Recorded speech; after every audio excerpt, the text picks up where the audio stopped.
오늘 부활절 넷째 주일을 맞아서 우리가 함께 나눌 말씀은 베드로서 2장입니다. 베드로서 2장 19절로 25절 말씀까지, 베드로서 2장 19절로 25절 말씀까지 제가 읽어드리겠습니다. 부당하게 고난을 받아도 하나님을 생각함으로 슬픔을 참으면 이는 아름다우나 죄가 있어 매를 맞고 참으면 무슨 칭찬이 있으리요. 그러나 선을 행함으로 고난을 받고 참으면 이는 하나님 앞에 아름다우니라. 이를 위하여 너희가 부르심을 받았으니 그리스도도 너희를 위하여 고난을 받으사 너희에게 본을 끼쳐 그 자취를 따라오게 하려 하셨느니라. 그는 죄를 범하지 아니하시고 그 입에 거짓도 없으시며 욕을 당하시되 맞대어 욕을 하지 아니하시고 고난을 당하시되 위협하지 아니하시고 오직 공의로 심판하신 이에게 부탁하시며 친히 나무에 달려 그 몸으로 우리 죄를 담당하셨으니 이는 우리로 죄에 대하여 죽고 의에 대하여 살게 하려 하심이라. 그가 채찍에 맞음으로 너희는 나음을 얻었나니 너희가 전에는 양과 같이 길을 잃었더니 이제는 너희 목자 영혼의 목자와 감독 되신 이에게 돌아왔느니라. 아멘. 이는 하나님의 말씀입니다. 오늘은 부활절 넷째 주일을 맞아서 베드로전서 2장을 읽으며 영혼의 목자 되신 예수, 영혼의 목자 예수라는 제목으로 여러분과 함께 말씀을 좀 나눌까 합니다. 이스라엘 백성들은 유목민들이죠. 그래서 양치기, 곧 목축업이 주 산업이었던 것이 바로 고대의 이스라엘이었습니다. 그래서 성경 안에는 이 양과 목자의 관계를 통해서 비유를 들어서 이야기하고 있는 부분이 많이 있습니다. 이사야 선지자도 그랬고 에스겔 선지자도 그랬고 또 베드로, 오늘 읽은 베드로도 그렇고 또 요한복음에 보면 사도 요한도 양과 목자의 관계를 통해서 이스라엘과 하나님의 관계를 이야기하는 부분을 볼 수가 있죠.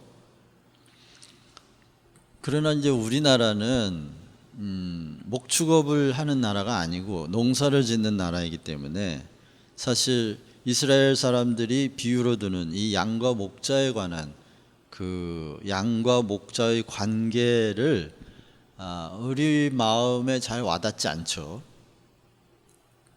우리는 농사꾼을 비유로 했다면 많이 와닿을 텐데, 이게 목축업을 주 산업으로 하고 있던 이스라엘 사람들이 목자와 양을 그 관계를 비유로 구세주 메시아와 또 이스라엘 백성들의 관계를 설명하는 게 그다지 이렇게 가까이 다가오지는 않습니다.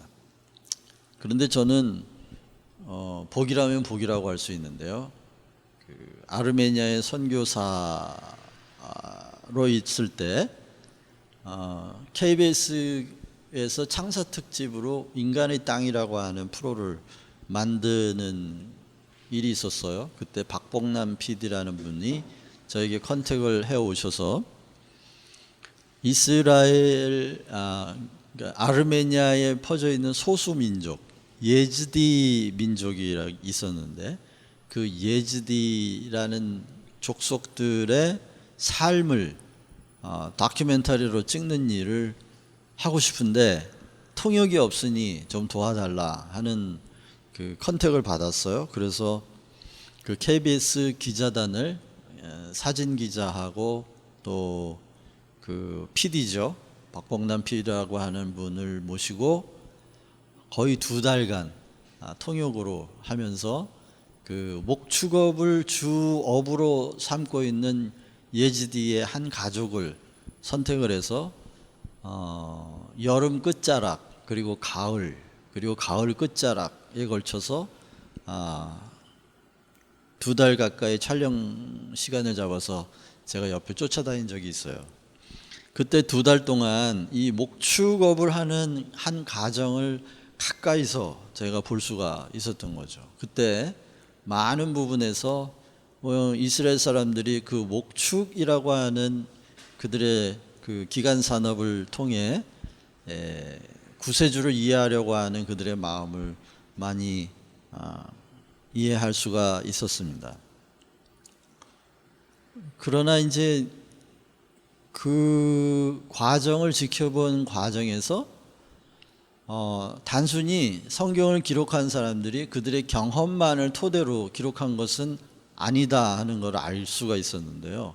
그게 뭐냐면 제가 하루는 그 예지디 가족들이 식사를 하는 중에 우리 KBS 기자와 저를 초청해서 같이 그 집에서 식사를 할 때가 있었어요. 그래서 조금 일찍 도착을 했는데 가보니까 그 장남이 그때 양을 잡고 있었어요.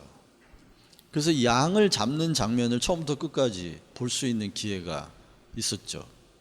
먼저 이렇게 목을 땁니다. 그리고 약간 낮은 곳을 향해서 뉘어놓으니까 이 목에서 피가 콸콸콸 쏟아져 나오더라고요.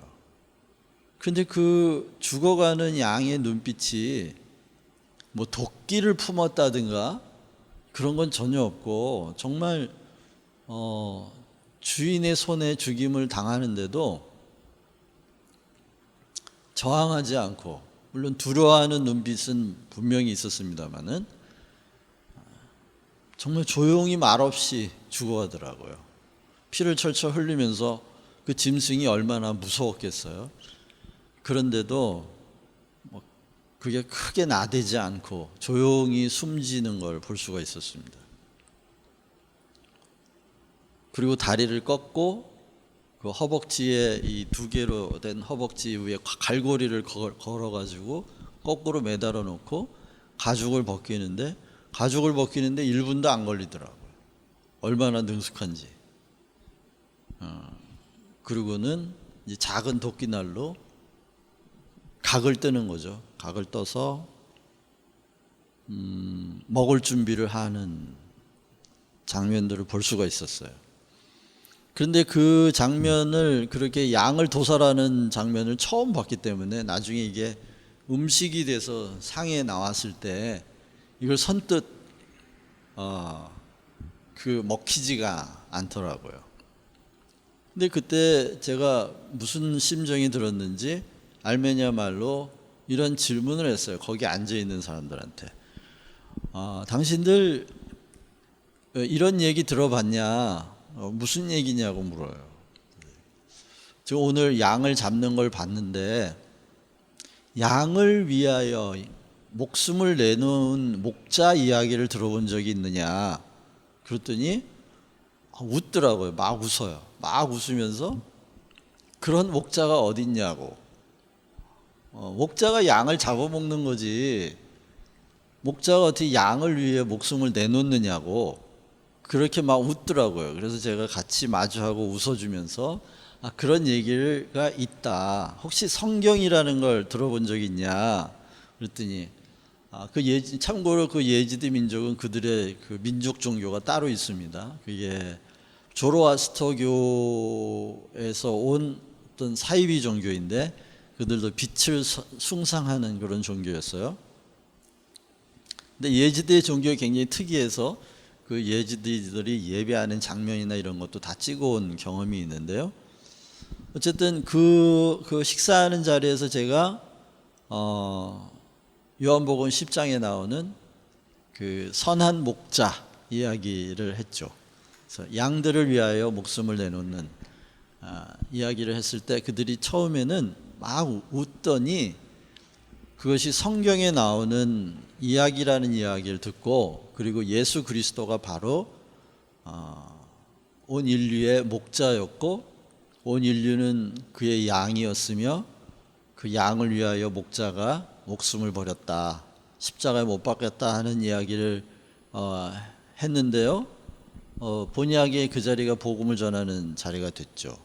그런데 그 이야기를 끝내놓고는 선뜻 이 사람들이 식사를 못 하더라고요. 그래서 제가 덥석 고기 하나를 들고 뜯기 시작하니까 이제 다 같이 식사를 하는 그런 시간들이 있었어요.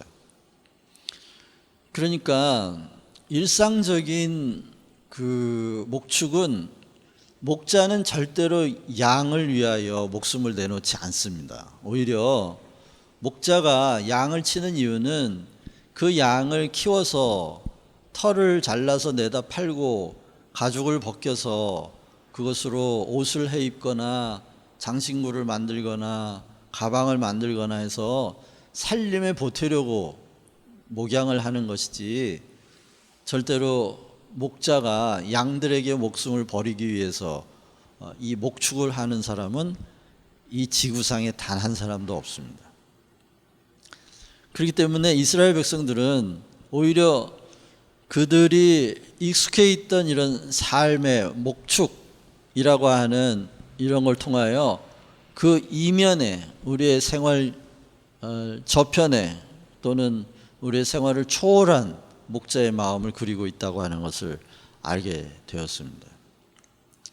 그러니까 이스라엘 백성들이 자신의 일상을 통해 예수 그리스도를, 메시아를 그려내고 있다는 것을 알았다는 것이죠.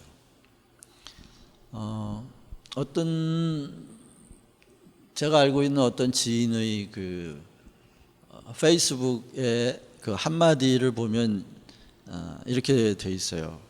우리의 모든 일상은 그리스도께서 들어오시는 문이다 라는 표어를 가지고 계신 분을 한번 알고 있습니다. 그분이 영성신학을 전공한 분인데 저랑 잠깐 몇 번 교제한 적이 있는 분입니다만은, 그렇습니다. 이스라엘 사람들도 마찬가지죠. 이스라엘 사람들도 그들의 그 일상을 통해 예수 그리스도를 그들의 삶에 초청하고, 또 예수 그리스도를, 그들의 메시아를 그들의 일상의 삶을 통해 그려내고 있는 것이죠.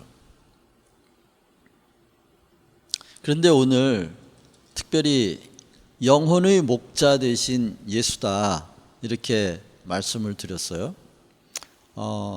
영혼의 목자라는 말은 여기 베드로서 2장 25절에 나오는 구절입니다. 영혼의 목자와 감독 되신 이라고 그들의 예수 그리스도, 또 우리의 예수 그리스도를 표현하고 있습니다. 왜 그들이 영혼의 목자라고 이야기를 했을까요? 물론 일상적인 목자와 구별하기 위해서 영혼의 목자라는 말을 만들어내고 또 썼을 거라고 우리 짐작을 합니다만은, 재밌는 건 그 베드로가 이 글을 남기면서 뭐라고 쓰고 있냐면 21절에 보면 그가 너희를 위하여 고난을 받으사 너희에게 본을 끼쳐 그 자취를 따라오게 하려 하셨다라고 기록합니다. 본으로 본이 되셨다는 거예요. 그래서 자취를 따라오게 하는데 본이 되시기 위해 고난을 받았다는 것입니다. 이제 우리 기독교인들은 이런 구절을 읽을 때 많은 생각을 하게 되죠. 그러면 고난을 받는 게 정해져 있는 운명인가, 그리스도인들에게 정해져 있는 운명인가 하는 것입니다. 그러나 아무도 고난받는 걸 좋아하지 않잖아요. 그런데 고난을 받으심으로 본, 샘플이 되셨고, 그런 자신의 삶을 샘플로 삼아서 그대로 살기를 바라셨다는 겁니다. 그러면서 너희가 이것을 위하여 부름을 받았다라고까지 이야기를 합니다. 그래서 그 얘기를 좀 오늘은 해야 될 것 같은데요. 그보다 먼저 이야기할 것은 이겁니다. 이스라엘은 자신들의 민족적 정체성을 눈도 어둡고 아무런 공격 무기도 없고 방어 능력도 없는 양과 자신들을 일치시키면서 그렇게 인식하고 있었습니다. 왜냐하면 이스라엘 민족은 아주 작은 민족이었고 전 세계에서 너무나 힘이 없는 나라였어요. 그래서 늘 바벨론, 아수르, 이집트 그 주변국들에 의해서 주권이 빼앗겼다가 다시 찾았다가 하는 반복을 했고, 다윗과 솔로몬 시대를 제외하고는 거의 모든 역사 가운데 이 강대국의 그 간섭을 받는 나라였죠. 그래서 공격 무기도 없고 방어력도 없는 이런 양과 자신들의 운명을 일치시키고 있었던 겁니다. 그러니까 당연히 그들이 기대하고 있는 메시아는 어떤 메시아냐면 사자, 특히 사자와 같은 그 표현들이 많이 나오죠. 강력한 이런 힘이 넘치는, 그리고 이 맹수의 제왕과 같은 그런 이미지를 떠올리기도 했어요. 그래서 그런 강력한 공격력 있고 방어력 있는 그런 부국 강병의 나라가 돼야만 그들이 생존할 거라고 생각하는 그런 일반 백성들의 차원의 메시아들도 있었습니다. 그런데 이 이사야 선지자라는 선지자는 정반대의 메시아를 봤어요. 다시 말하면 양으로 오신 메시아를 봅니다. 그리고 양으로 오셔서 대신 찔리고 대신 채찍을 맞는 방식으로, 대신 죽임을 당하시는 방식으로, 다시 말하면 이스라엘 사람들의 연약함을 짊어지는 방식으로 이스라엘을 구원하는 아주 정반대의 이미지를 가지고 이사야서 52장, 53장을 기록하고 있는 걸 봅니다. 오늘 베드로도 24절에서 그가 채찍에 맞음으로 너희는 나음을 얻었다 하는 이 구절을 이사야서 53장에서 가지고 와서 지금 이야기하고 있는 거죠. 그러니까 일반인들은 나라가 경제적으로 부국 강병이 되고 군사력이 많아져서 또 정치력이 강해져서 구원이 될 거라고 생각을 했는데, 이 선지자들은 그렇지 않았던 거예요. 선지자들은 그런 물리적인 방식의 구원은 또다시 역사의 수레바퀴가 도는 것처럼 또다시 더 강한 나라가 나와서 또 패할 수 있기 때문에, 그렇게 물리적인 힘을 강하게 하는 방식으로는 우리나라가 영원히 구원될 수 없다는 걸 선지자들은 내다본 겁니다. 그리고 그 선지자들에게 하나님이 알려주신 메시아의 모습은 바로 우리처럼 연약한 양이 되셔서 우리의 모든 죄와 연약함을 다 짊어지고 대신 채찍에 맞고 대신 죽으심으로 말미암아 오히려 이스라엘 백성들의 내면에 있는 그 가장 연약함, 내면의 연약함이 뭘까요, 여러분? 그것은 죄와 사망이죠. 그 내면적인 존재론적인 연약함을 극복하는 방식으로만 인류를 구원하실 수 있다는 것을 선지자들은 보았던 겁니다. 제가 여러분하고 이렇게 지금 예배하고 카메라에 마주 앉아 이렇게 대화하고 있는 목적이 뭘까요? 그것은 우리의 소통의 목적, 성도의 교제의 목적은 진실에 이르는 것입니다. 진실에 이르는 것이죠. 자, 그런데 왜 주님이 연약한 모습으로 이 땅에 오셔서 우리의 연약함을 짊어지는 방식으로밖에는 우리가 구원될 수 없다는 걸 말씀하고 계실까요? 왜 선지자들에게 그런 걸 보이셨고 실제로 그는 어린 양과 같이 죄인의 모습을 가지고 어린 양이 되셔서, 희생양이죠. 희생양이 되셔서 우리의 연약함을 짊어지는 방식으로 십자가에 죽으셨을까요? 그것은 저는 단 하나의 이유밖에 없다고 생각합니다. 그것은 주님이 우리에게 진리, 곧 진실을 알기를 원하셨던 겁니다. 왜일까요? 왜 우리는 진실을 알아야 할까요? 왜 우리는 진실에서 벗어나면 안 될까요? 왜 오직 진실만이 우리를 구원하는 방식이 될까요? 왜냐하면 이 전 우주에서 가장 강력한 힘이 진실이기 때문입니다. 진실을 이길 수 있는 힘은 없습니다. 모든 만물의 존재 자체가 그 진실 위에 성립되고 수립되어 있기 때문에 진실보다 강한, 진리보다 강한 힘은 없습니다. 그렇기 때문에 구원하는 힘도 진리이고 구원받는 방식도 진리를 아는 것입니다.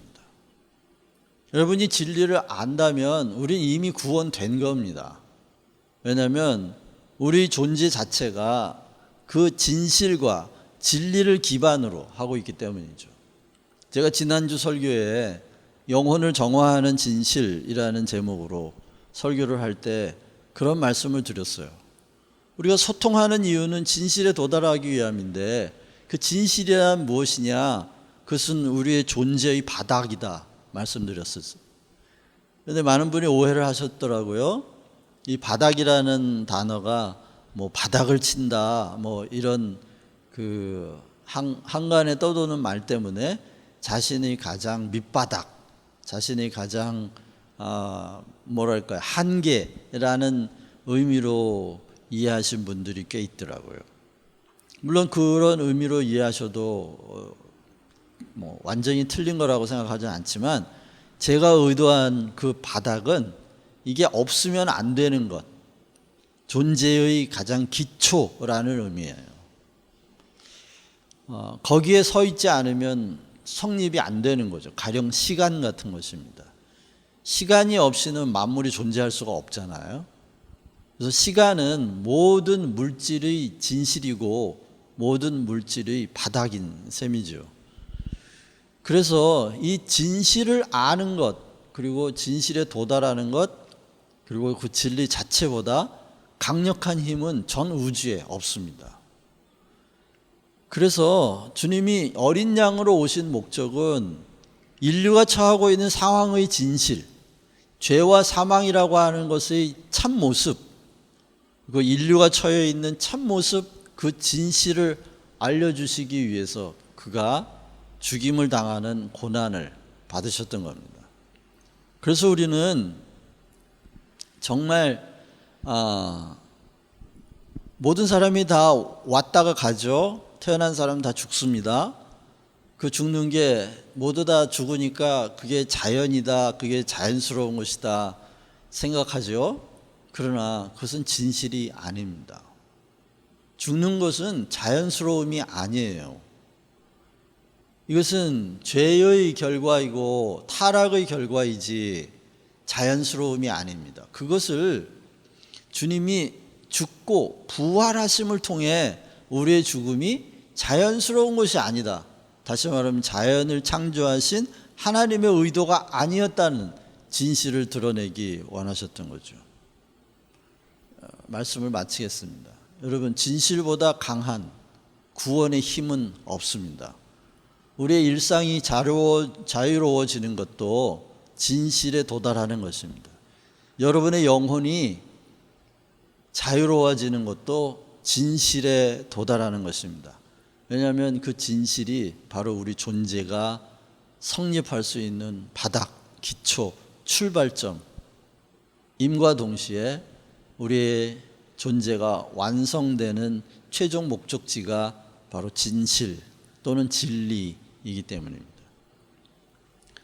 그래서 영혼의 목자다라는 이 말은 영혼, 곧 인간의 전인간으로서의 전인격으로서의 인간을 진실로 인도해 가시는 분이다라는 의미라고 할 수 있습니다. 여러분의 삶이 점점 얽매이고 점점 위축되고 점점 힘들어지고 우울해지고 슬퍼진다면 어쩌면 우리는 진실에 이르는 길을 잃은 양인지도 모릅니다. 우리가 상황에 속는 거죠. 여러분, 상황이 우리를 죽이는 것이 아닙니다. 진리가 가리워질 때 영혼은 죽습니다. 그래서 사단은 언제나 우리를 거짓으로 속이는 자이죠.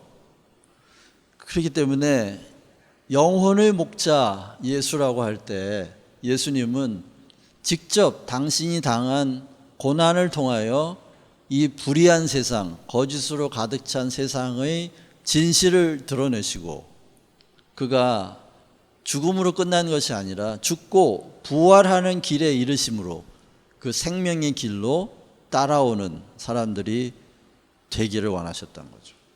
이제 고난의 의미는 분명하게 드러났다고 생각됩니다. 무엇이 고난인가? 여러분, 불의한 세상, 곧 거짓으로 가득 찬 세상에서 진실을 이야기하는 사람은 외면당하고 고난을 받을 수밖에 없습니다. 그러나 같이 거짓말하고 같이 진실을 떠나 있다면 고난받을 이유가 없지요. 그래서 세상은 욕을 당하면 욕을 합니다. 맞으면 때립니다. 같은 방식으로 서로가 악이라고 하는 것 자체가 진실을 떠나 있다는 뜻이에요. 그러나 우리 주님은 욕을 당하시되 욕하지 아니하셨다. 고난을 당하셨지만 위협하지 아니하셨다. 부당한 대우를 받으셨지만 그렇게 하시지 않았다는 거예요. 그럴 수 있는 내면의 힘은 뭘까요?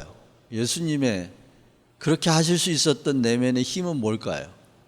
그분이 진리이시고 그분은 진실을 아는 분이었기 때문입니다. 다시 강조해서 말씀드리고 말씀을 마치죠. 진실보다 강한 힘은 없습니다. 진리를 아는 것보다 더 강하게 우리를 구원할 힘도 없습니다. 이것은 단지 죽고 난 다음에 우리를 구원한다고 하는 그런 교리적 차원의 말이 아닙니다. 우리 일상의 고난, 우리 일상의 어두움에서 우리 영혼을 구원하는 힘도 바로 진실을 대하고 진실을 직면하고 진실을 인식하는 것밖에는 없습니다. 상황이 우리를 속이고 상황이 우리의 영혼에 연약하게 만든다 할지라도 살아날 힘은 단 한 가지밖에 없습니다. 진실을 인정하는 것입니다. 진실을 외면하지 않는 것입니다. 그러나 우리에게 연약함이 있다면 그 진실을 대할 힘이 없어요. 진실을 직면할 힘이 우리에게 없다는 게 우리의 실존입니다.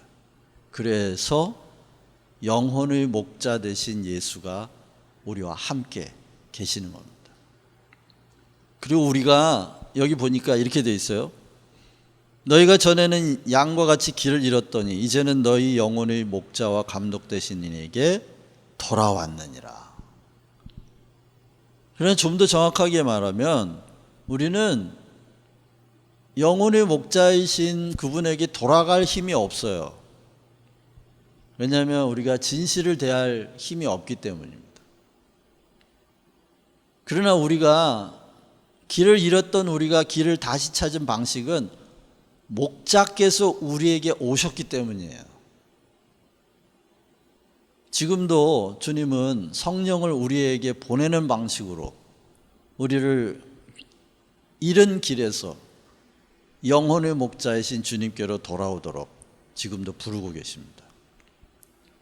진리란 우리가 아는 어떤 지식이 아니에요. 오히려 우리의 지식의 범위를 넘어선 우리의 존재의 기초요 바닥입니다. 바로 그것을 인정할 때 우리의 일상의 주인이 주님이시라고 하는 걸 인정할 때 몸이 죽어도 영혼을 죽일 수 없는 이 세상의 힘과 사단의 힘에서 벗어날 수 있습니다.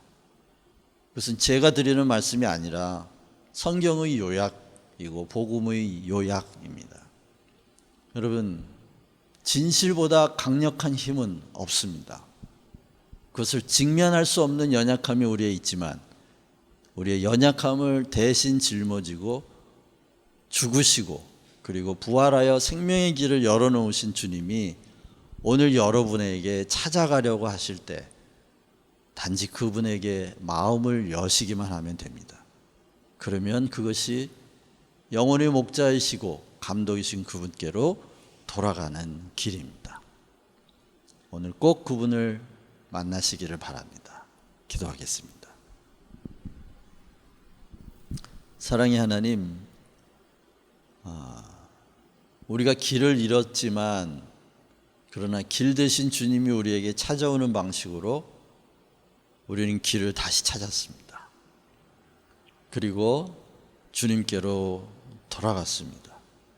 여전히 저희들에겐 진실을 직면할 힘이 없지만 그러나 진실 그리고 진리 그 자체이신 주님이 우리와 동행함으로 우리의 연약함을 또 짊어지시는 방식으로 우리가 진실을 떠나지 않을 수 있도록 신비로운 하나님의 은혜 가운데 살게 하신 주님께 감사와 영광을 돌려드립니다.